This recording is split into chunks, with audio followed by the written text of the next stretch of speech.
E o segundo exemplo é Cícero. Então, eu gostaria que, né, esse nosso terceiro degrau de hoje fosse consagrado à obra de Cícero.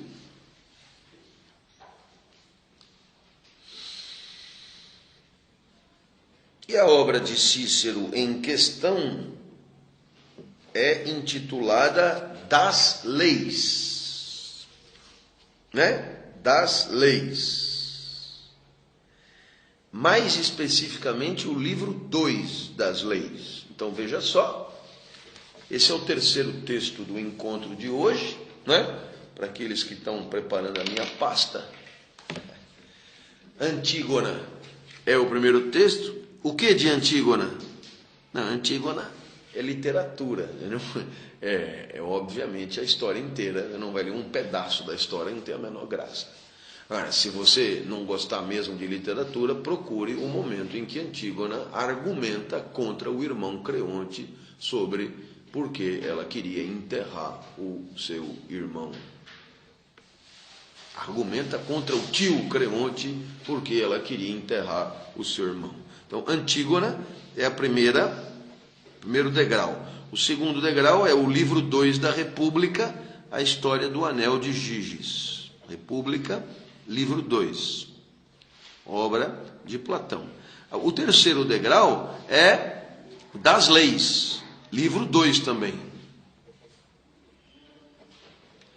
E eu me refiro a Cícero. Como você sabe, nós não estamos mais na Grécia, nós estamos agora em Roma, né? E Cícero é um nome importante do pensamento romano. Para Cícero, justamente, a justiça não pode ser uma pura convenção.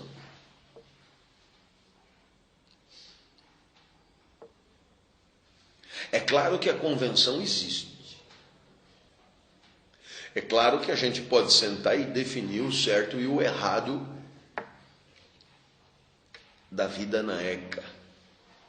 É claro que a gente pode sentar entre nós aqui e decidir como é que vai ser o curso, né? Eu chego e digo, nós vamos ter 2 provas, nós vamos julgar as provas desse jeito, nós vamos dar 2 notas, nós vamos dar aula, nós vamos refletir sobre temas, papai, tal coisa, nós vamos, né?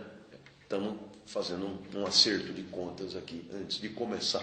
Isso é óbvio, não só pode acontecer, como deve acontecer, mas a justiça não é só isso. Essa é a ideia. A justiça não é só isso. Então, eu queria que você, claro, percebesse a filiação do pensamento de Cícero à obra de Antígona, porque é exatamente a mesma coisa que Antígona dizia. Você pode dizer a sua lei, mas ela não é tudo. Ela não é tudo. Né?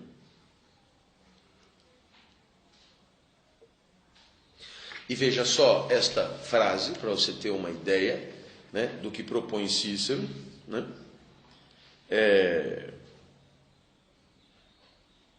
Não sei se você tem noção, mas Cícero é um cara que viveu um pouquinho antes de Cristo.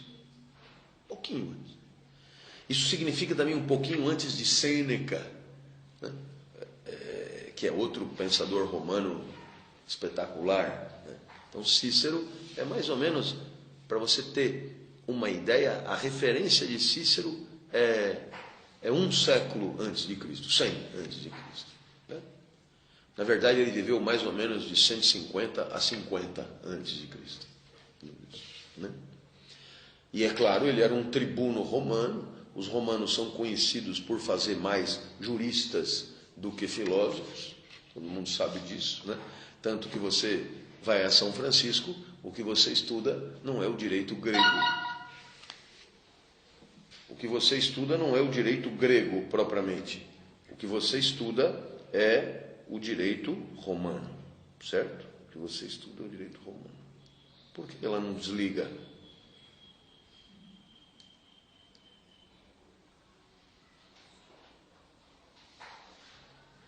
Desligou.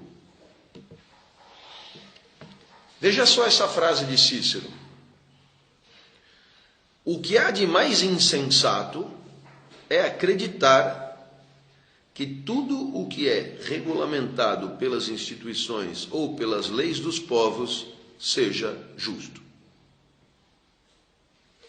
Ficou claro? Você percebeu? Então, você tem aqui mais um argumento à moda de Antígona. Você pode ter as tuas leis, fique à vontade, mas não queira me convencer que isso seja sempre justo, que seja toda a justiça. Por quê? Porque naturalmente a justiça é mais do que isso. A lei pode eventualmente ser justa? Pode. Mas isso não quer dizer que ela esgote completamente a ideia de justiça, né? Ele diz o quê? Mesmo as leis dos tiranos, né? Muito bem. Eu destacaria 4 argumentos do texto de Cícero, do livro 2.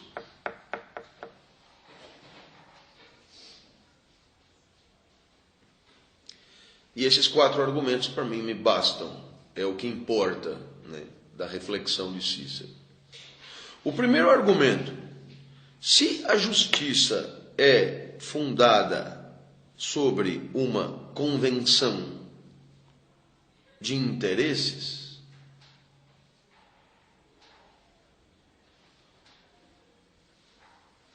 sobre um acerto de contas entre interesses diferentes, se a justiça é uma mera composição de interesses discrepantes,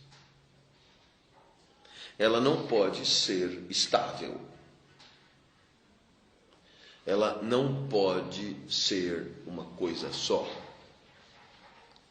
Ela não pode ser sempre a mesma coisa. Porque os interesses dos homens podem ser conflitantes e as forças que lutam por esses interesses podem se inverter. Então, eu peço que você entenda bem o que Cícero está tentando te contar. Quando você diz que a justiça é só uma convenção, é preciso deixar claro o que uma convenção quer dizer.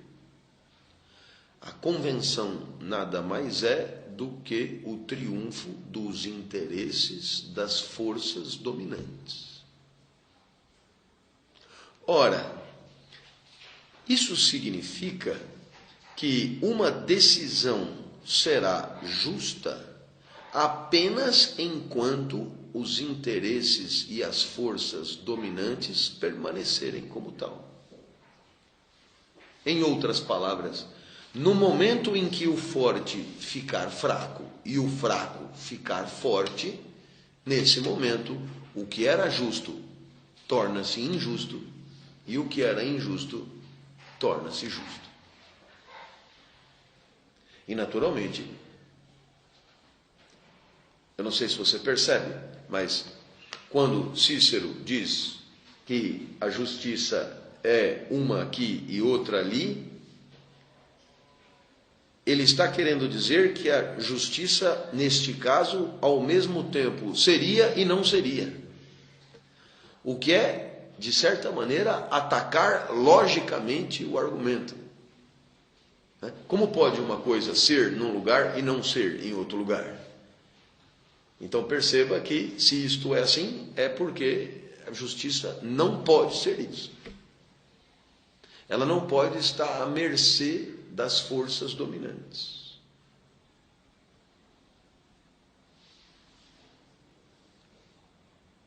Entende isso, né? Argumento de Parmênides, não.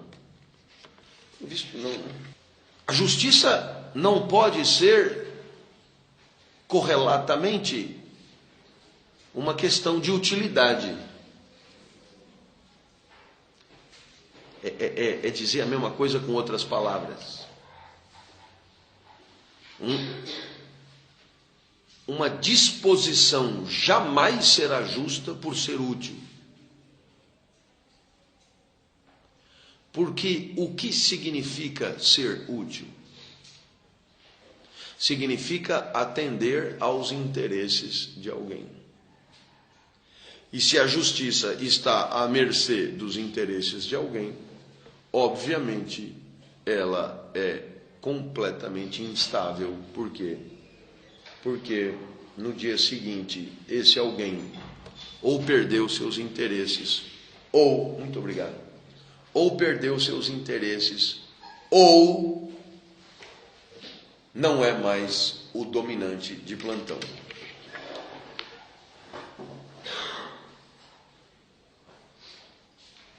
Isso aqui é filosofia de base, não é ética, não. O ser é. O não ser não é.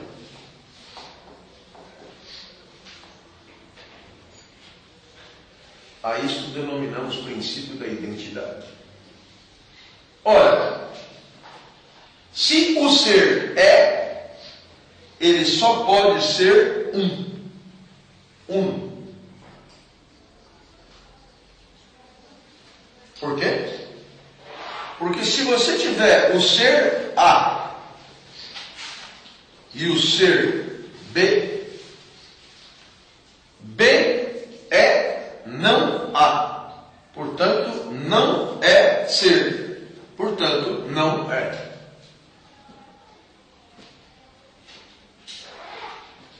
E mais do que isso, não só uno, como imutável. Porque se A vira B, né? Se o ser A vira o ser B, o que é o ser B, senão o não A?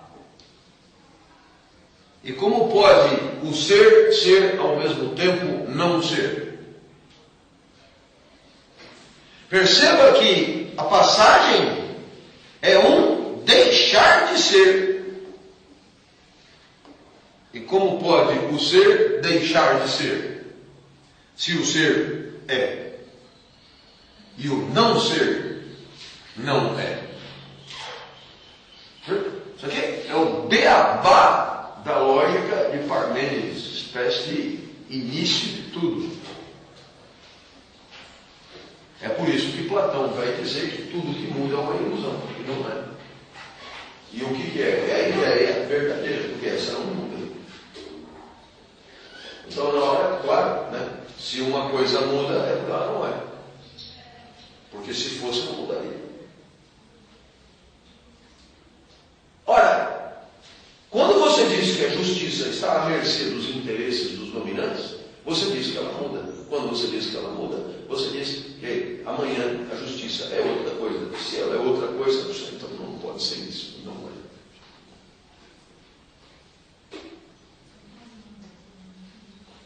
Ok?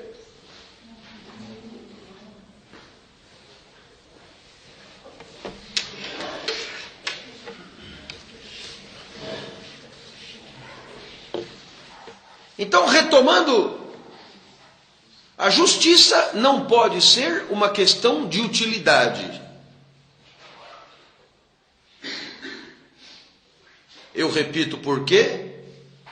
Porque tudo só é útil na medida em que atende os interesses de alguém.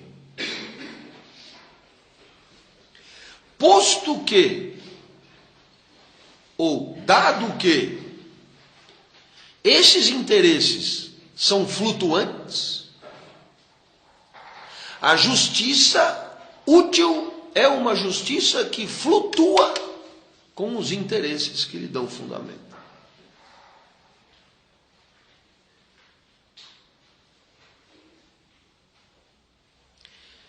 Avançando na reflexão e na argumentação, todos vocês se lembrarão da definição de Eros de Platão. Eros, amor, é desejo.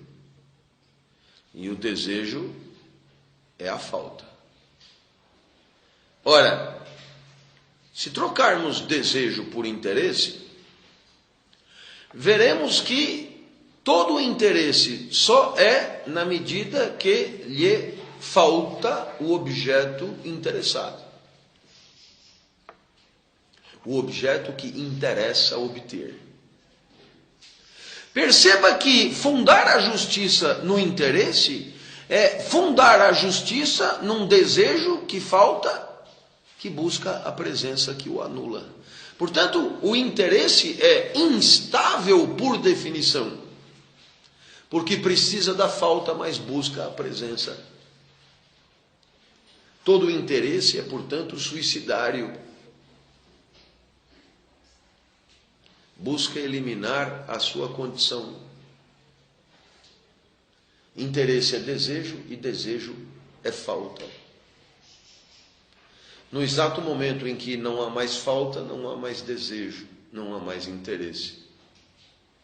A instabilidade do interesse faz com que a justiça que nele se funda se torne instável também. Ora, é por isso que todos nós intuímos que nenhuma justiça pode se fundamentar no interesse deste ou daquele.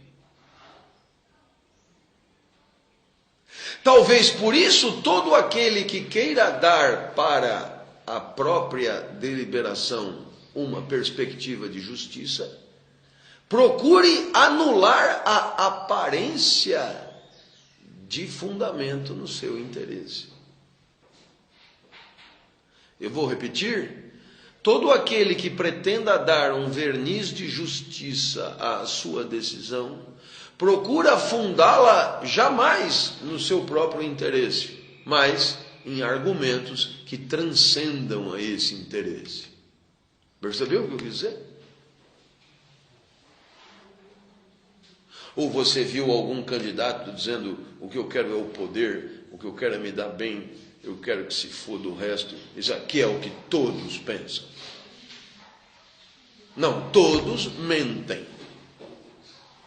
O bom da política é que ela é realmente organizada. Todos mentem, sem medo de errar. Por quê? Porque todos escondem o próprio interesse. Em nome do quê? Aí varia, né? Em nome dos aposentados, das mulheres, dos gays, dos fracos, dos manetas, dos corintianos, Aí cada um põe o que quiser no lugar. Mas a única coisa que você não pode dizer é que você age em função do próprio interesse. Por quê? Pelo que eu estou explicando. Na hora que você funda uma decisão no próprio interesse, você submete aquela decisão a uma instabilidade incompatível com a ideia de justiça.